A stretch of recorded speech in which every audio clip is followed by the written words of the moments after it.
बंगाल में भाजपा की सरकार आते ही स्लॉटर हाउस पर खतरों के बादल मंडराने लगे हैं।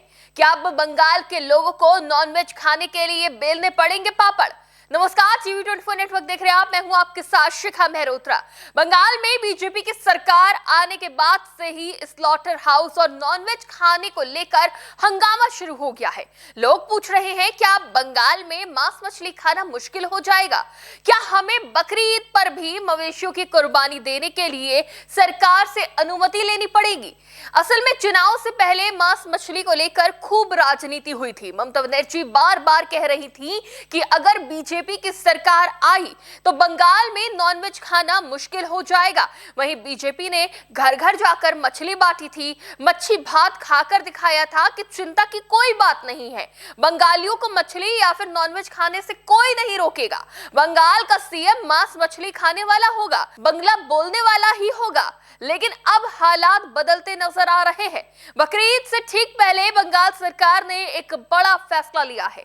मुख्यमंत्री शुवेंदु अधिकारी की सरकार ने सार्वजनिक स्लॉटर हाउस यानी खुले में मवेशियों का वध करने पर रोक लगा दी है। साथ ही किसी भी मवेशी या भैंस को काटने के लिए अब फिटनेस सर्टिफिकेट अनिवार्य कर दिया गया है। जी हाँ, इस सर्टिफिकेट को नगर पालिका के अध्यक्ष या पंचायत समिति के अध्यक्ष और सरकारी पशु चिकित्सक मिलकर ही जारी करेंगे। यह सर्टिफिकेट तभी मिलेगा जब पशु पूरी तरह से स्वस्थ और वध के योग्य होगा। अगर पशु बहुत बूढ़ा, घायल या बीमार है तो इसका वध नहीं किया जा सकेगा। इसका मुख्य उद्देश्य खुले में कुर्बानी को रोकना है, साथ ही साफ सफाई, हाइजीन और सेवन योग्य पशु का चयन करना है, ताकि मवेशियों से होने वाली संभावित बीमारियों को रोका जा सके और उनके स्वास्थ्य की जानकारी मिल सके। सरकार ने यह भी तय किया है कि अब केवल नगर पालिका या प्रशासन द्वारा तय स्लॉटर हाउस में ही मवेशियों का वध किया जा सकेगा। नियमों का उल्लंघन करना गंभीर अपराध की श्रेणी में आएगा। इसके लिए 6 महीने तक की जेल या 1000 रुपए तक का जुर्माना या फिर दोनों लग सकता है। अगर किसी को सर्टिफिकेट नहीं मिलता तो वो 15 दिन के अंदर सरकार के पास अपील कर सकता है। तो साफ है कि अगर बंगाल में किसी को बकरी ईद या फिर किसी मौके पर मांस खाना है तो पहले सरकारी प्रक्रिया से गुजरना पड़ेगा। खुले में या पुराने स्लॉटर हाउस में कुर्बानी देना अब मुमकिन नहीं होगा।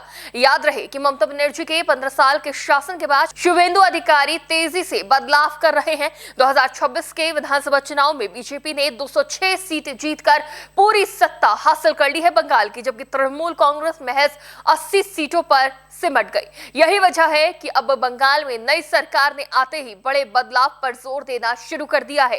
बंगाल सरकार के इस कदम पर आपकी क्या राय है? क्या ये प्रणाली मुश्किल होगी या सुरक्षित? अपनी राय हमें कमेंट बॉक्स में जरूर दें। फिलहाल के लिए इतना ही। देखते रहिए टीवी 24 नेटवर्क।